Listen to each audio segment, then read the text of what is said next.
Merhaba sevgili arkadaşlar, Bir Yumakla Gelenler YouTube kanalıma hoş geldiniz. Bugün sizlere bu önümde görmüş olduğunuz bolero modelinin yapımını anlatmaya çalışacağım. Şöyle boleromuza bir göz gezdirecek olursak trabzanlardan oluşmakta arkadaşlar. Sadece trabzanlardan oluşmakta ve etek kısmında şöyle bir fırfır detayımız mevcut. Ayrı bir hava kattı, çok güzel oldu. Şimdi boleromuza roba kısmından başlıyoruz. Roba kısmına zincir çekerek başlıyoruz ve trabzanlarla ön, kol, arka ayrımını yaparak başlıyoruz arkadaşlar. Daha sonrasında roba kısmını örüyoruz. Kol kısmını birleştirdikten sonra, bitirdikten sonra roba kısmında kollarımızı birleştirip bedenle devam ediyoruz. Bolero olduğu için uzunluğumuzu çok az yaptık. Hani kısa bir bolero, kısa bir hırka çeşidi. Ve dip kısmına da bu şekilde fırfırlar yaptım. 6-12 aylık olarak çalıştım arkadaşlar. Videomun içerisinde tüm ölçüleri bulabileceksiniz. Ayrıca beden genişlik tablosu ölçüsünde yine videonun içerisinde veriyorum. Şimdi bakın hırkamıza şöyle de bir tane de etek yaptım arkadaşlar. Şöyle göstereyim. Bakın. Yine böyle fırfırlı bir eteğimiz var. Hırkamızın, boleromuzun alt kısmında tam böyle takım olarak yapıp kullanabileceğiniz çok şık bir model. Böyle bebeklerinizi tam böyle pıtı pıtı yürümeye başladığı zamanlarda gerçekten çok güzel bir model. İstediğiniz renklerde çalışabilirsiniz. Ben bugün böyle kırmızı beyaz olarak çalışmak istedim ve bu şekilde yaptım. Evet, şimdi isterseniz kullandığım malzemeye de geçelim. Şöyle bebe yünü kullandım. Kartopu Baby One. 100 gram 250 metre uzunluğunda anti-peeling özelliğe sahiptir. Kodumuz da K129 arkadaşlar ve aynı yünün beyazını da bu etek kısmında kullandım. İstediğiniz bebe yününü kullanabilirsiniz. Tüm iplerle bebe yünleriyle olur arkadaşlar. 5 numara 3 milimlikte bir tığ kullandım. 2 tane de düğme kullandım bu kısmına. Evet, malzemelerim bu şekilde. Şimdi isterseniz yapımına geçelim. Geçmeden önce küçük bir hatırlatma yapmak istiyorum. Kanalıma abone olmayı, bildirimleri açmayı ve yorumlarınızla da destek olmayı unutmayın. Ne kadar çok beğeni ve yorum o kadar çok video gelmesi ve daha çok kişiye ulaşmamız demek. Bu bizim için çok önemli arkadaşlar. Bir emoji bile olsa mutlaka yorum yapın. Ve takıldığınız bir yer olursa da mutlaka yorumlarda sorabilirsiniz. Evet, şimdi hepinize kolay gelsin. Evet, hırkamızın yapımına başlıyoruz arkadaşlar. Toplamda 64 tane zincir çektim. 64 zincir, ekstra da 3 tane daha zincir ekledim. Bakın şöyle esneyen bir zincirim var. Birazcık gevşek çekiyoruz zincirlerimizi. Kaç santim olmuş? Şöyle bakalım. 29, 30 santim gibi bir ölçüm var arkadaşlar. Şimdi üzerine gideceğiz. Ayrımlarını yapacağız. İpimi doluyorum. Önler için 10 tane trabzan yapacağım. 1, 2, 3 ve dördüncüye ipimi trabzanımı yapıyorum. 1. Bir de buradaki zincirim 2. 2, 3, 4, 5,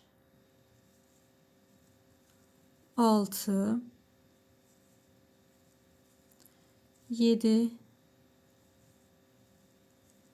8, 9, 10. 10 tane trabzanımı yaptım. Şimdi 2 tane zincir çekiyorum. Aynı yere şöyle 10 tane trabzanımızı yaptık. Aynı yere bir tane trabzan yapıyorum. Bunu da sayarak 14 tane trabzan yapacağım. Bunu da sayıyorum. 2, 3, 4, 5, 6, 7, 8, 9, 10, 11, 12, 13, 14. 2 zincir çekiyorum. 14. trabzanımı yapmış olduğum yere bir tane trabzan yapıyorum. İpimi doluyorum. Bunu da sayarak arkası için 20 tane trabzan yapacağım. Birinciyi yaptım. 2, 3, 4, 5, 6, 7, 8, 9, 10, 11, 12, 13, 14, 15, 16, 17, 18, 19, 20. 2 zincir çekiyorum ve aynı yere bir tane trabzan yapıyorum. Kol için yine 14 tane trabzan yapacağım. Bunu da sayıyorum. 1, 2,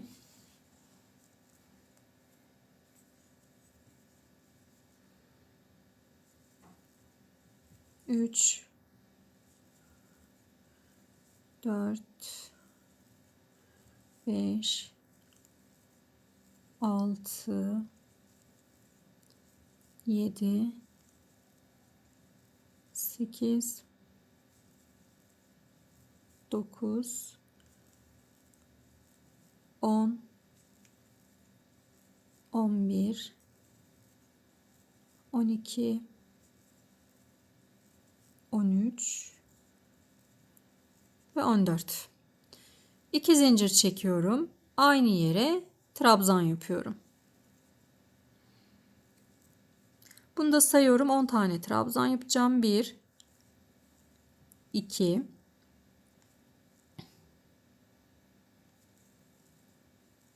3, 4, 5, 6, 7, 8, 9 ve 10. 10 tane trabzanımı yaptım. Döndürüyorum. Bir tane zincir çekiyorum. Hemen dibine, bakın dip kısmına bir zincir çekmiştik. Hemen onun dibine trabzanımı yapıyorum. Burada bir tane trabzanım olmuş oldu. Şimdi yuvaya kadar her birine birer tane trabzan yaparak ilerliyorum arkadaşlar.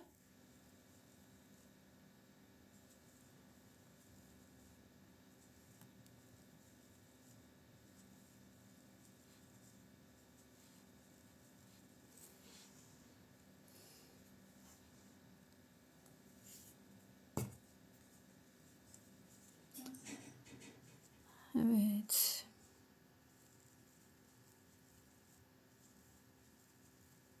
Şimdi yuvaya geldik. Yuvaya 2 tane trabzan yapacağım arkadaşlar. Birini yaptım, ikinciyi de yapıyorum. Şimdi bakın altta bir trabzan, 2 zincir ve bir trabzan şeklindeydi. Burada da 2 trabzan, 2 zincir ve 2 trabzan şeklinde olacak. 1 ve 2. İpimi doluyorum. Devam ediyorum. Yine her birine birer tane trabzan yaparak yuvaya kadar geliyorum.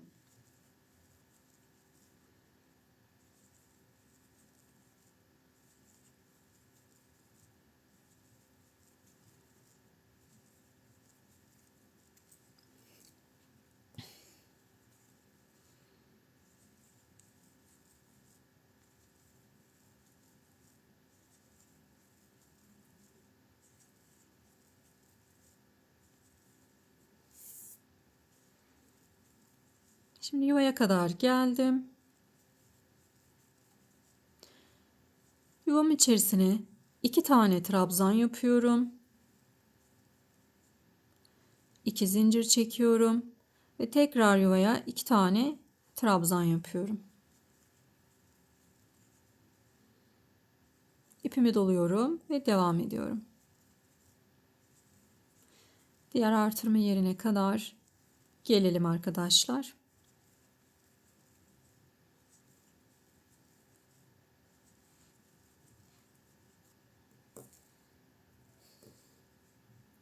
Yuvaya kadar geldim. Yuvamın içerisine 2 tane trabzan yapıyorum. 2 zincir ve tekrar aynı yere 2 tane trabzan yapıyorum. Yine devam ediyorum. Çok kolay bir hırka. Başta eteği de göstermiştim. Böyle takım olarak yapabilirsiniz. Daha doğrusu hani bolero diyeceğim. Eteğin üstüne tam bel kısmına gelecek şekilde çok şık, çok güzel bir model oldu. Yani sade ve şık. İstediğiniz renklerde hazırlayabilirsiniz. Ben kırmızı, hani böyle yeni yıla girerken bir kırmızı olsun diye kırmızı beyaz o şekilde hazırlıyorum. Siz istediğiniz renklerde yapabilirsiniz. Elinizde ne renginiz varsa. Evet, şimdi yuvamın içerisine geldim yine. Yuvamın içerisine 2 tane trabzan yapıyorum. 2 zincir ve tekrar yuvamın içerisine 2 tane trabzan yapıyorum.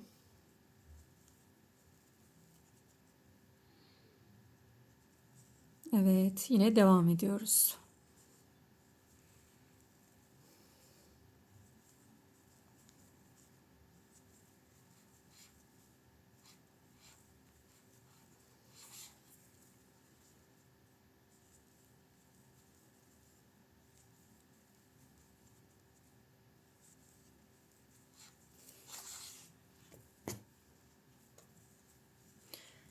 Üçüncü sırada da yuvaları yine sizinle paylaşacağım nasıl yapmamız gerektiğini.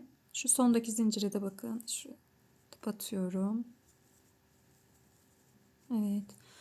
Döndürdüm. Bir tane zincir çektim. Dibine trabzanımızı yapıyoruz. Evet. Burada bir tane trabzanım olmuş oldu. Devam ediyorum. Şimdi yuvaya kadar gelelim.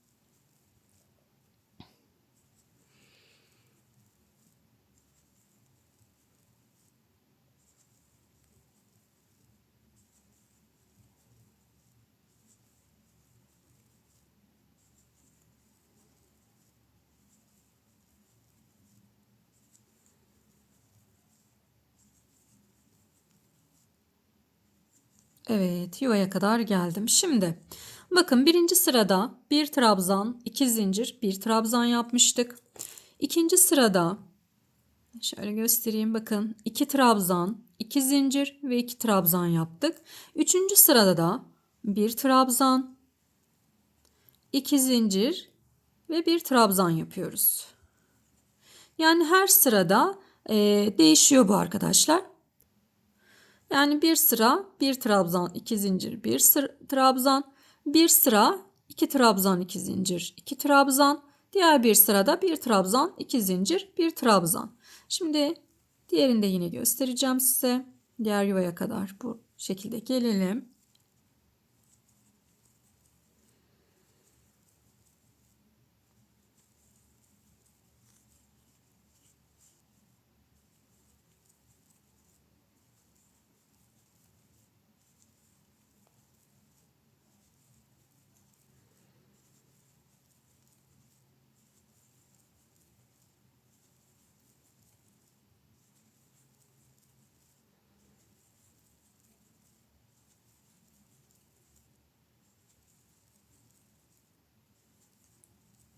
Evet. Bakın, burada da yine yuvaya kadar geldim. Burada yuvamın içerisine yine bir tane trabzan yapıyorum. 2 zincir çekiyorum ve bir tane trabzan yapıyorum. Ve devam ediyorum. Şimdi şöyle göstereyim, bakın arkadaşlar. Bu sırayı bir trabzan, 2 zincir, bir trabzan şeklinde devam edeceğiz. Üst sıraya geldiğimizde yuvalarda 2 trabzan, 2 zincir, 2 trabzan olacak. Bir üst sırada bir trabzan, 2 zincir, bir trabzan olacak. Bu şekilde devam edeceğiz. Ben toplamda 10 sıra öreceğim arkadaşlar. 10 sıra örüp gelelim devamıyla, kol bileşimiyle devam edeceğiz.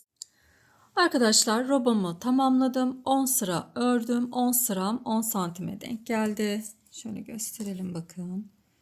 10,5 santim gibi bir ölçüm oldu. Şimdi bedenini birleştireceğiz kollarımızla birlikte. Benim bedenim şu anda 23 santim arkadaşlar. Kol kısmından şimdi şöyle ölçümüzde nasıl yapmamız gerektiğini de şöyle ölçelim. Bakın iki artırma yeri, bir burası bir de burası. Arka kısmın iki artırma yerinden ölçeceğiz. Şöyle koyuyorum ve 23 santimlik bir ölçüm var. Şimdi bunu tabii ki birazcık daha büyüteceğiz arkadaşlar. Koltuk altlarında birleştirirken zincir çekerek büyüteceğiz. Şöyle kaldığım yerden tığımı alıyorum. Evet, bir tane zincirimi çektim. Hemen dibine yine trabzanımızı yapıyoruz. Koltuk altına kadar, yani şuradaki artırma yerine kadar örerek trabzanları örerek geleceğiz arkadaşlar. Sadece trabzan öreceğim.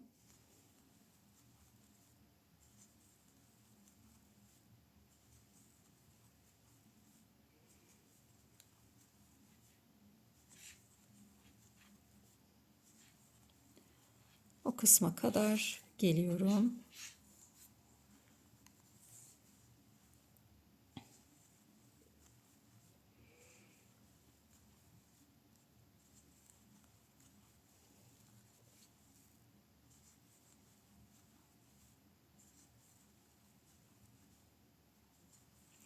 Her bir ilmeğime bir kere trabzan yapıyorum. Başka hiçbir işlemim yok şu anda.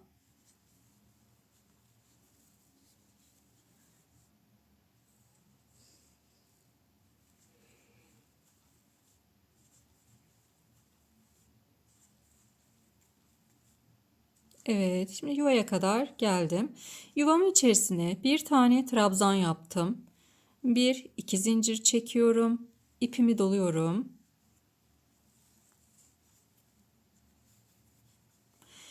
Buradaki yuvaya geliyorum. Bu yuvanın içerisine de bir tane trabzan yapıyorum arkadaşlar. Tekrar ipimi doluyorum ve tüm trabzanlarıma yine trabzanlar yaparak ilerliyorum. Evet, burada ben iki zincirle birazcık bedeni genişletmiş oldum. Diğer tarafta da yine iki tane zincir çekeceğim ve bedenim birazcık genişlemiş olacak arkadaşlar. En son yaptıktan sonra ölçeriz kaç santim olduğunu. 4 zincire kadar çekebilirsiniz. 4'ten yukarıya zincir çekip büyütmeye çalışmayın. Bu sefer üst kısım dar olur, alt kısım geniş olur arkadaşlar. Ölçülü artırmalar yapalım. Eğer modelimizi büyütmek istiyorsak başlangıç zincirimizi arttırarak büyütmemiz gerekiyor. Her yaş grubunda şimdi ben bunu 64 ile başlamıştım. Her yaş grubunda 6 zincir ekleyerek başlıyoruz arkadaşlar. 6 yani 70 ile başlamanız gerekiyor. 1 yaş, 1-2 yaş yapmanız için. 1 yaş yapmanız için. Bunun gibi. Evet, şimdi isterseniz şu artırma yerine kadar gelelim. Evet, artırma yerine kadar geldim. Artırma yerine bir tane trabzan yapıyorum. Diğer tarafta iki tane zincir çekmiştik arkadaşlar. Burada da yine iki tane zincir çekiyoruz. Zincirlerimizi böyle sıkı çekmeyelim. Normal gevşek gevşek zincirlerimiz olsun. Buradan diğer artırma yerini buluyorum. Ve bu artırma yerimin içerisine de yine bir tane trabzan yapıyorum. Bakın bir tane trabzan yaptım. Devam ediyorum trabzanlarla.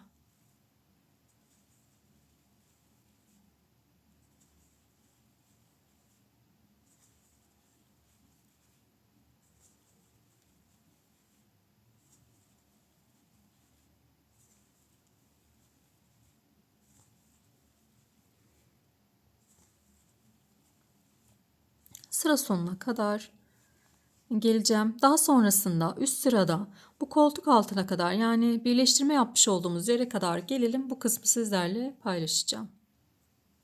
Evet, koltuk altına kadar geldim. Yani kolu birleştirmiş olduğumuz yere kadar geldik. Burada 2 tane zincirimiz vardı. Bu 2 zincirimizin üzerine 2 tane trabzan yapıyoruz arkadaşlar. Birinci trabzanımı yapıyorum. İkinci trabzanımı da yapıyorum. Evet, burada 2 tane trabzan yapmış olduk. Şimdi bütün trabzanlarımızı yine bir kere trabzan olacak şekilde devam ediyorum.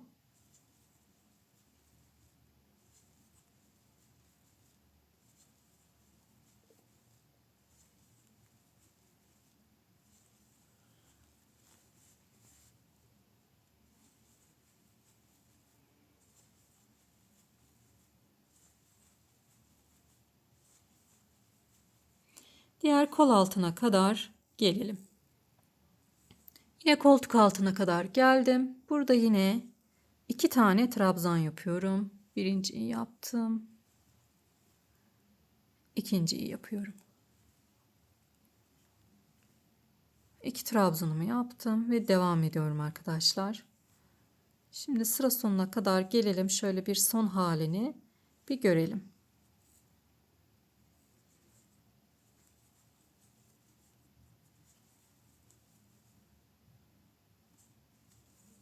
Evet, sıra sonuna kadar geldim. Şöyle bir zincir çektim.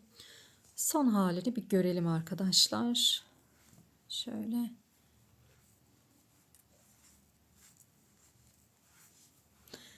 Evet, boleromuz kol kısmından birleşti. Evet.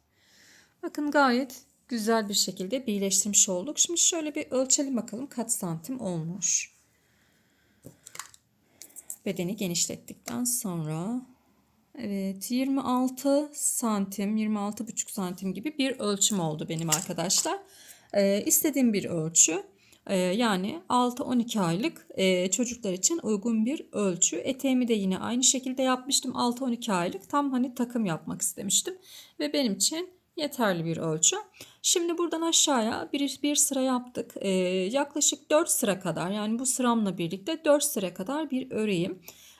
Çünkü biz bunu bolero yapacağız. Hırka yapmıyoruz. Bolero yapacağız. Eteğimizin üzerine böyle fırfırlı bir boleromuz olacak. Şöyle bir 4 sıra kadar öreyim.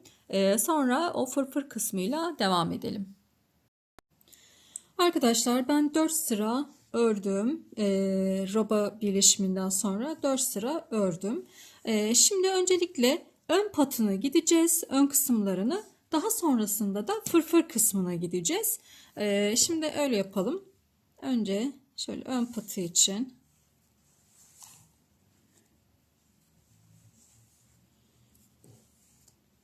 evet.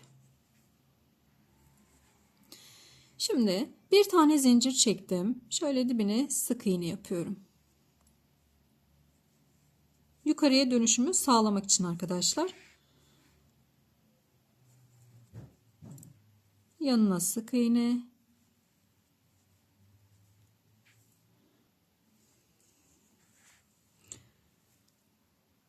Bakın şu kısımlara sık iğne yaparak yukarı doğru geleceğim.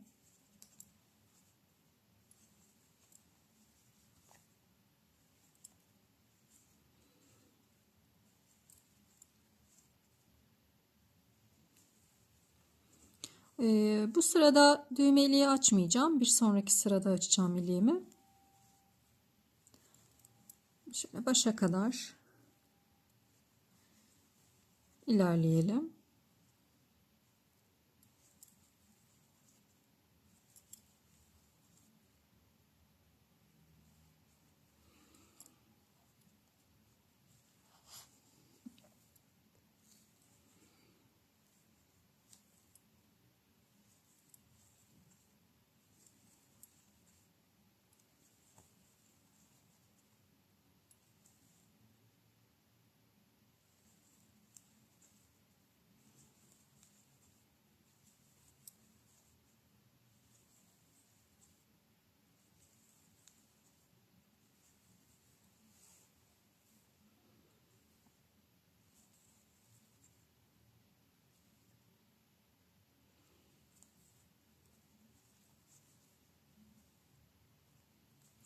Evet, yaka başına kadar geldim. Şimdi yaka başında da yine aynı, şöyle batıyorum, pardon, şuraya. Dönüşümü sağlamak için boleromuzun yaka kısmını da yapacağız. Dönüşümüzü sağlamak için aynı yere bir tane daha sık iğne yapıyorum.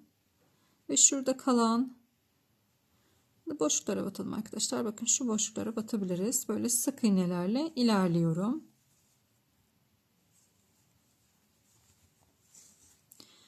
Diğer yakaya kadar her bir boşluğa bir tane sık iğne. Bakın şu boşluklar.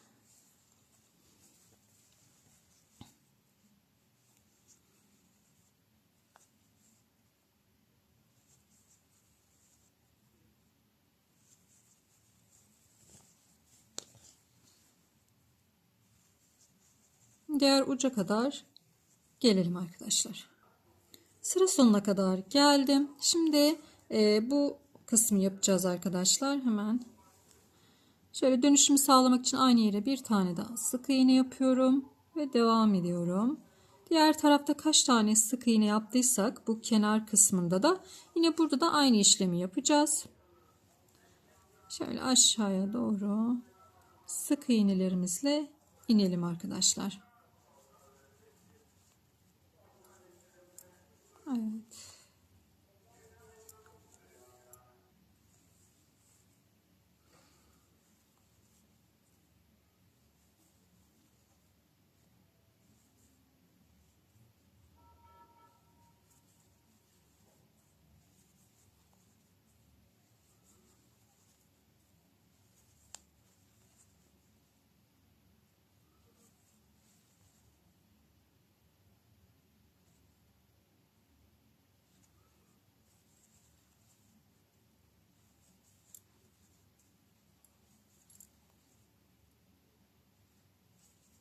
Evet. Dip kısma kadar geldim. Şimdi döndürüyorum. Yukarı doğru her bir sık iğneme bir tane sık iğne olacak şekilde devam ediyorum arkadaşlar. Her birine bir tane. İlik yerini diğer tarafta tutacağız. Burada ilik yok.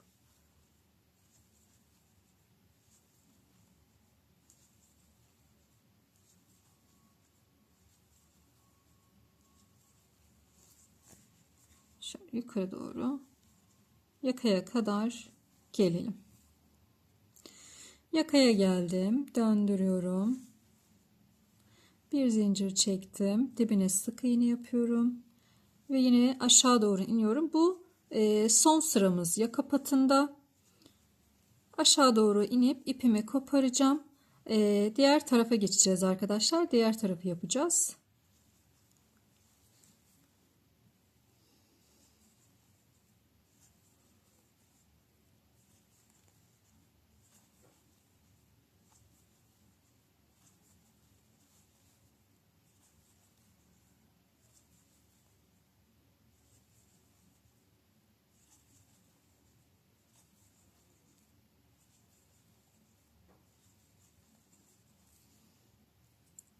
Evet, şöyle iki tane düğme takacağım ben arkadaşlar. Siz isterseniz bu dibe kadar da düğmeli yapabilirsiniz. İki tane takacağım düğme.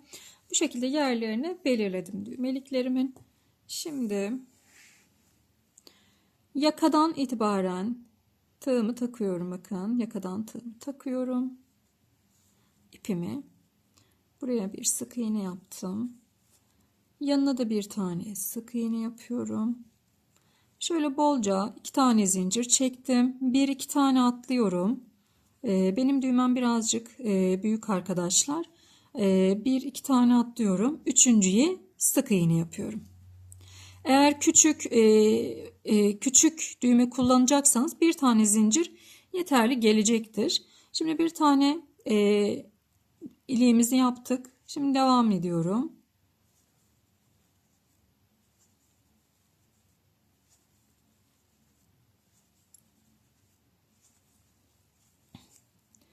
Diğer düğme iliğime geldim. Yine iki tane zincirimi çekiyorum. Bunu çıkaralım. Bir iki tane atlıyorum. Üçüncüye sık iğne yaptım.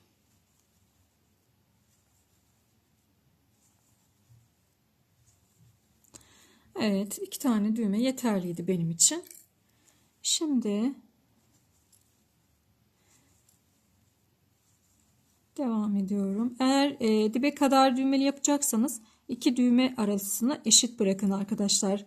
Her düğmenin arasını eşit bırakmaya çalışın ki güzel bir görüntü olsun. Evet, şimdi döndürüyorum. Bir zincir çektim. Dibine sık iğne yapıyorum yine ve devam ediyoruz.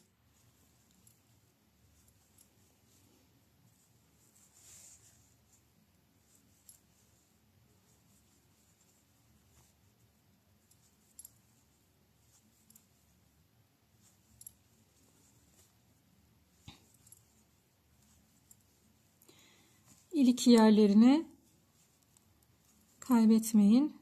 İşaretleyicilerinizi de çıkarmayın isterseniz. Hani ilik yerlerini kaybetmeyin diye.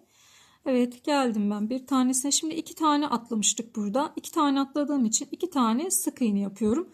Bu düğme iliğimin içerisine. Devam ediyorum yine.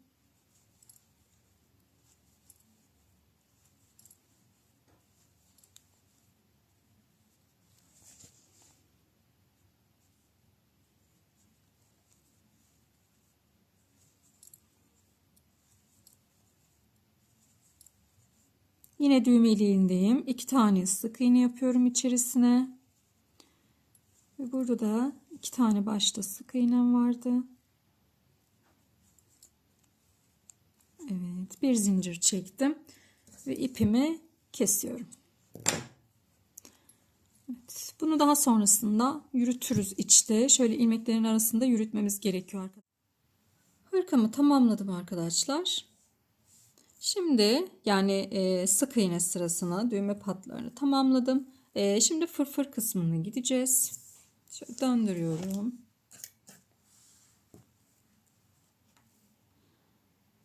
Şu kenarda bakın şunu atlıyorum. Gözüküyor mu? Evet. Şuraya atlıyorum. Bu yanındakinden ipimi takacağım. Şöyle 2-3 zincir çekiyorum ve aynı yere bir tane trabzan yapıyorum. Burada zincirim dahil 2 tane trabzanım olmuş oldu. Yanındakinden devam ediyorum. İlk başlarken 2 tane trabzan yaptık aynı yere. Şimdi aynı yere 3 tane trabzan yapacağım. 1 2 3. Yanındakine geçiyorum. 3 tane de buraya trabzan yapıyorum. 1 2 3.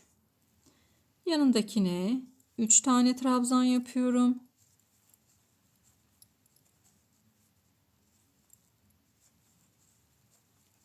3. Her bir trabzanıma 3'er tane trabzan yapacağım arkadaşlar.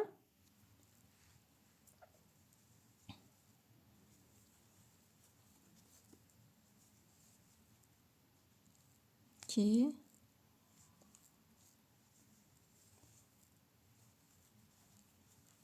3. Yanındakine 3 tane trabzan yapıyorum.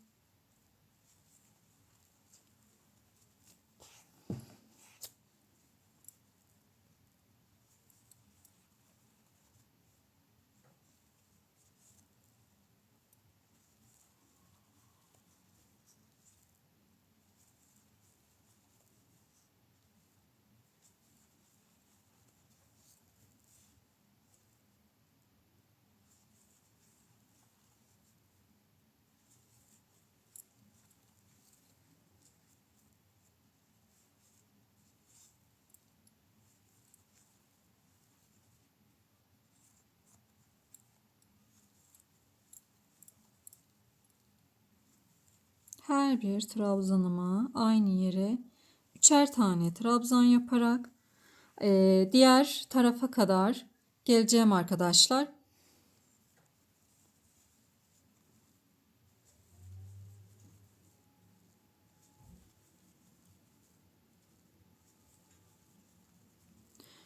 Şu kısma kadar gelelim. Evet, sıra sonuna kadar geldim. Şimdi burada Şunu atlıyorum arkadaşlar, bir tane şuraya bir tane trabzan yapıyorum, yanındakine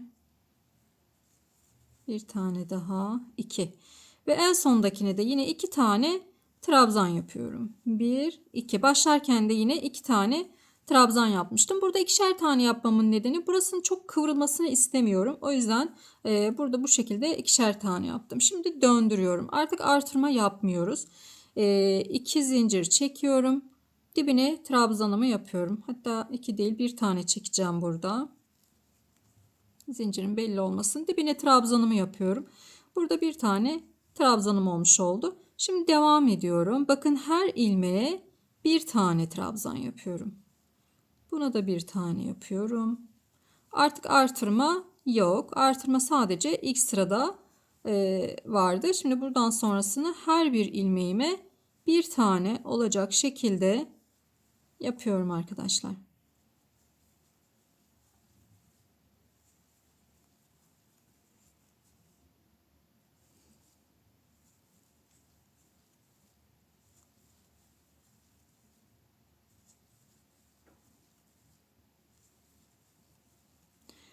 Toplamda 3 sıra yapacağım bu fırfır kısmını. Yani bu sıradan sonra bir sıra daha gideceğim.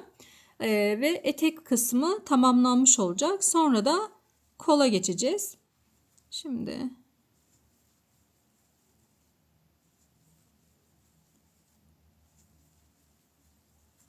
evet, şöyle göstereyim, bakın fırfır anda.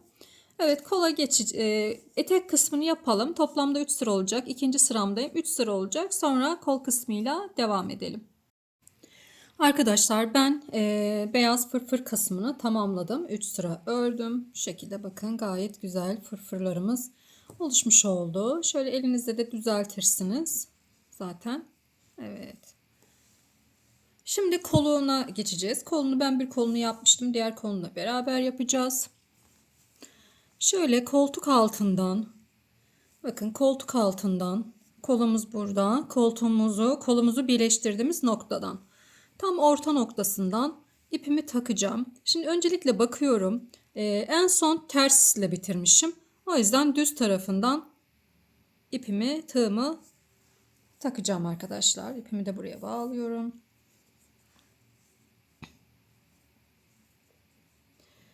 Şöyle bir tane de sık iğne yapalım dibine. Bunu iyice buraya sabitlemiş olduk. Şöyle bir tane zincir çekiyorum. Şimdi kolda eksiltmeler yapacağız ilk sırada. Öncelikle şöyle birazcık yakınlaştırayım. Evet. Bakın. İpimi doluyorum. Yanında şöyle bir boşluğa trabzanımı yarıyorum. Bakın, buraya bir tane trabzan yapıyorum. Şimdi bir tane kesim yapacağız. Yanındakine batıyorum.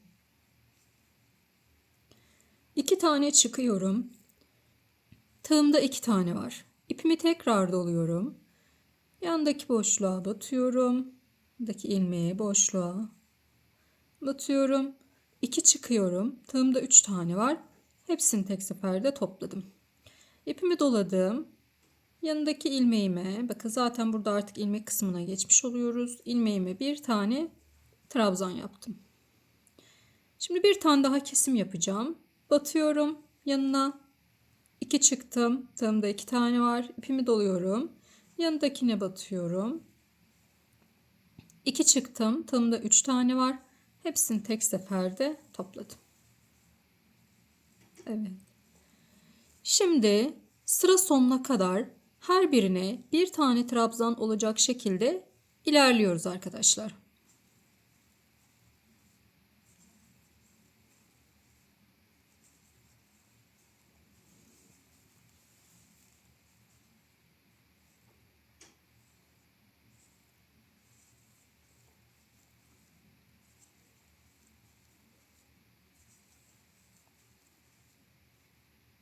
Sıra sonuna kadar geleceğiz. Yine sıra sonunda 2 tane eksiltmemiz olacak.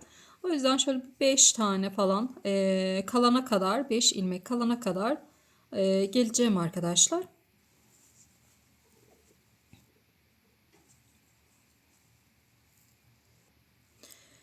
Evet, şimdi eksiltme yapacağım yere kadar geldim. İpimi doluyorum yine. Yanındakine batıyorum. 2 çıktım. Tığımda 2 tane var. İpimi doladım. Yanına batıyorum. 2 çıktım. Tığımda 3 tane var. Hepsini tek seferde topladım. İpimi doladım. Sıradaki boşluğa bir tane trabzan yapıyorum. Kesim yapmadım. Şimdi bir tane daha kesim yapacağım. Batıyorum. 2 çıktım. Tığımda 2 tane var. Buraya da batıyorum. 2 çıktım. Tığımda 3 tane var. Hepsini tek seferde topladım. Ve sonda da bir tane trabzanım kalmış. Onu da yapıyorum. Ve birleştiriyoruz. Evet. Şimdi döndürüyorum. Bir sıra ters, bir sıra düz olarak öreceğiz. Bedende de yine aynı şekilde. Şimdi burada daha kesim yapmıyorum. Bir zincir çektim. Hemen şöyle dibine trabzanımı yapıyorum. Bu bir tane trabzan demek. Ve devam ediyorum. Bu şekilde hiçbir kesim yapmadan sadece her bir ilmeğime birer tane trabzan yapacağım. 3 sıra öreceğim arkadaşlar bu şekilde. Şimdi tersten gidiyorum. Bir sonraki sıraya düzden gideceğim. Yine onu da göstereceğim size. Sıra sonuna kadar her birine bir tane trabzan denk gelecek şekilde örelim arkadaşlar. Sıra sonuna kadar geldim. Şimdi burada şu başta çekmiş olduğumuz bir tane zincirimizle birleşimimizi yapıyoruz arkadaşlar. Döndürüyorum. Bakın düz tarafından öreceğim. Döndürdüm. Bir zincir çektim. Yine dip kısmına bir tane trabzan yapıyorum. İsterseniz sayarak ilerleyin. Eksiltme yapmayın. Evet. İkinci sıramı örüyorum. Şimdi 3 sıra örelim arkadaşlar. Yani 3 sıra olacak. İkinci sırayı örüyorum. Bir sıra daha öreceğim. Sonraki sırayı ters öreceğiz. Bir düz bir ters şeklinde örüyoruz biz kolları da. Aynı bedendeki gibi. Üçüncü sıramızda yapalım. Eksiltme. Dördüncü sırada eksiltme yapacağız. O kısımla devam edelim. 3 sıra ördüm. Şimdi kesim sırasındayız. Dördüncü sıradayız. İlk sırada kesim yapmıştık. Daha sonrasında 3 sıra hiç kesim yapmadan ördük. Şimdi kesim sırasındayız. Şöyle bir tane zincir çekiyorum. Yine dip kısmına trabzanımı yapıyorum. Yanındakine batıyorum. Bir tane trabzan yaptım. Kesim yapmadım. Şimdi kesim yapacağız. Yanındakine batıyorum. 2 çıktım. Tığımda 2 tane var. İpimi doluyorum. Yanına batıyorum. 2 çıktım. Tığımda 3 tane var. Hepsini tek seferde topladım. Şimdi kesim yok. Sonda da yine 3 tane kalana kadar trabzanlarımı yapıyorum. Kesim yok daha. Sadece başta ve sonda birer tane kesim yapıyoruz arkadaşlar. Şimdi baştakini yaptım. Sondakini de yine beraber yapacağız. O kısma kadar yine örerek ilerleyelim. 3 trabzanım kalana kadar öreceğim arkadaşlar. Evet, 3 tane kalana kadar geldim. Şimdi ipimi doluyorum. Yanındakine batıyorum. 2 çıktım. Tığımda 2 tane var. İpimi doladım. Yanındaki trabzanıma batıyorum. 2 çıktım. Tığımda 3 tane var. Tek seferde topladım. Sondakini de bir trabzan yaparak bitiriyorum ve burada bir tane zincir çekmiştim. Burayla da birleştiriyorum. Evet, yine döndürüyorum. Bir zincir. Yine 3 sıra hiç eksiltme yapmadan öreceğim arkadaşlar. Ve yine başta ve sonda aynı burada yapmış olduğumuz gibi kesimimizi yapacağız. Her 3 sırada bir kesim yapacağız. Şimdi kolu da ne kadar öreceğim ondan da bahsedeyim size. Şimdi normalde ben 6-12 aylık bir beden ölçüm var benim. Bedenimin de bu bolero olduğu için tabii ki kısa yaptık ama 6-12 aylık bir beden uzunluğu, yani şu omuz kısmından beden sonuna kadar 30 santimdir. Şimdi 30 santim bedenim 30 santim ise kollarım da 30 santim olması gerekiyor. Nereden itibaren ölçeceğim? Bakın şuradan şöyle tığımla göstereyim. Buradan kol bitimine kadar ölçeceğim. 30 santimlik bir kolumun olması gerekiyor. Sizler de yaş grubuna göre kaç santim yapacaksanız arkadaşlar, kaç yaşa göre yapacaksanız ona göre santimlerinizi ayarlayabilirsiniz. Şimdi size ben santim ölçüsü vereyim. Hangi bedene kaç santim olması gerektiği ile ilgili. Şimdi şöyle bakın. Şöyle isterseniz bir ekran görüntüsü alın öncelikle. Şimdi evet. 6 aylık, 6-12 aylık ben yapıyorum. Ortasını aldım. Burada 6 aylık yapıyorsam 29 santim ama ben hani 1 yaşına kadar giysin istediğim için 30 santimlik bir uzunluğum. Arka ortadan basene uzunluk. Yani arka orta neresi? Şu kısım şuradan bel kısmına kadar, basen kısmına kadar olan uzunluk.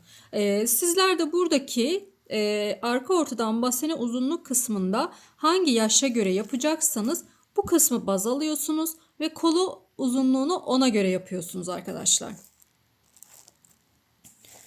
Şimdi burada 3 sıra kadar da lastik ördüm. 4 sıra olması lazım. Evet.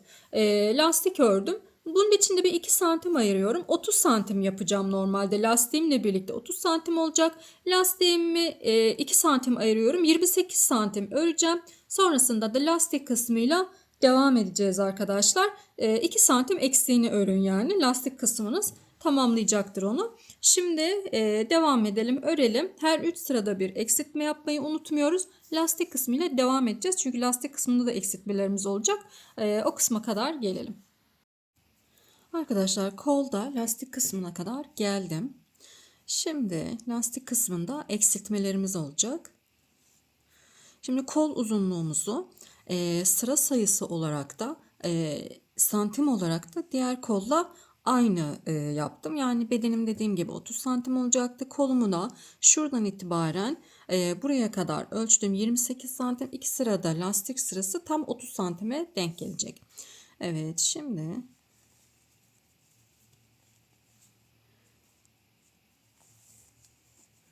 döndürüyorum düz tarafına. Bir zincir çektim. Şimdi şöyle yakınlaştıralım az. Evet. Şimdi bakın lastik yapacağız. Nasıl yapıyorum? Bir tane zincir çektim. İpimi doluyorum. Sıradaki trabzanımın hemen şöyle bel kısmından altından giriyorum trabzanın. Diğer taraftan çıkıyorum. İlmeğimi alıyorum ve burada bir tane trabzan oluşturuyorum. İpimi doluyorum. Yanındakini bakın arkadan örgümün arkadan öne doğru geliyorum. İlmeğimin üzerinden geçip ipimi alıyorum ve geri gidiyorum.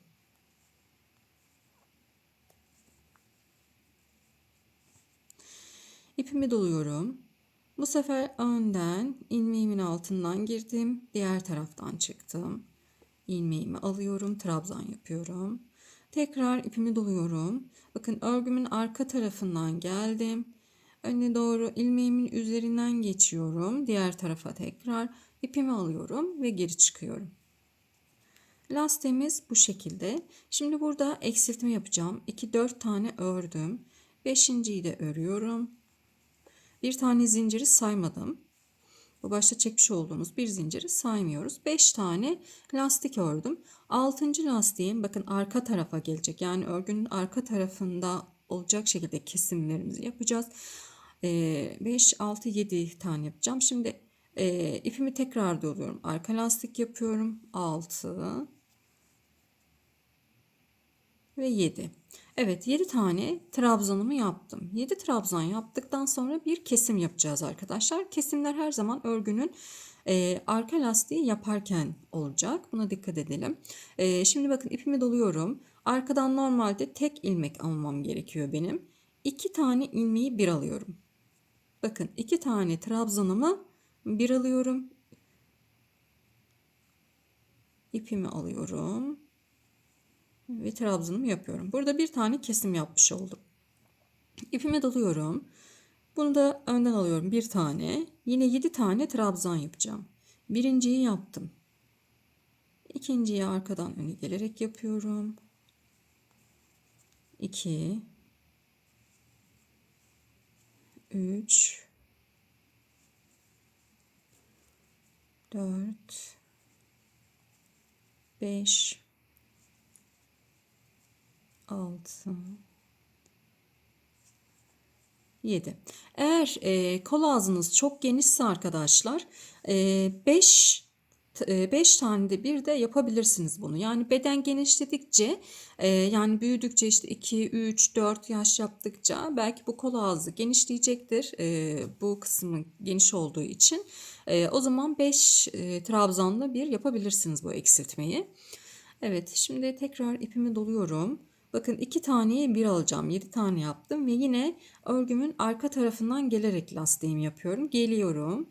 1, 2 taneyi 1 alıyorum. Bakın üzerlerinden geçtim. 2 trabzanımı 1 aldım. Ve trabzanımı yaptım. Tekrar 7 tane lastik yapıyorum.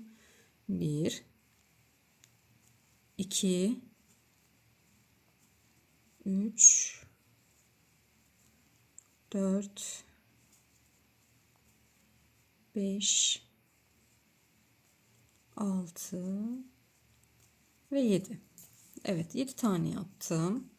Şimdi yine arkadan geliyorum. 2 tane trabzanımın üzerinden geçiyorum ve trabzan yapıyorum.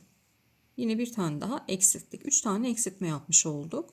1 2 3 4 5 6 7. Evet, 2 tane yine eksiltme yapıyorum. Ve kalan 2 tane trabzanımı da yine lastik olarak alıyorum. Evet, sıra sonuna kadar geldim. Şimdi burada bir tane zincir çekmiştik. Hemen onun üst kısmıyla şöyle birleşimimizi kaydırmayla yapıyoruz arkadaşlar. Bir tane zincir çekiyorum. Şimdi şöyle bakalım. Bakın burada önde kabartı şeklinde ön lastiklerimiz duruyor. Arka lastiklerimiz de arka tarafta duruyor. O zaman ne yapıyoruz? Bu kabartıları yine önden alıyoruz bu şekilde. Arkada kalan kabartılarım da bakın bu arkada kalmış. Arkada kalan kabartımı da yine arkadan öne doğru geliyorum. İlmeğimin üzerinden geçtim ve aldım. Önde olan kabartımı önden alıyorum. Arkada olan kabartımı arkadan alıyorum.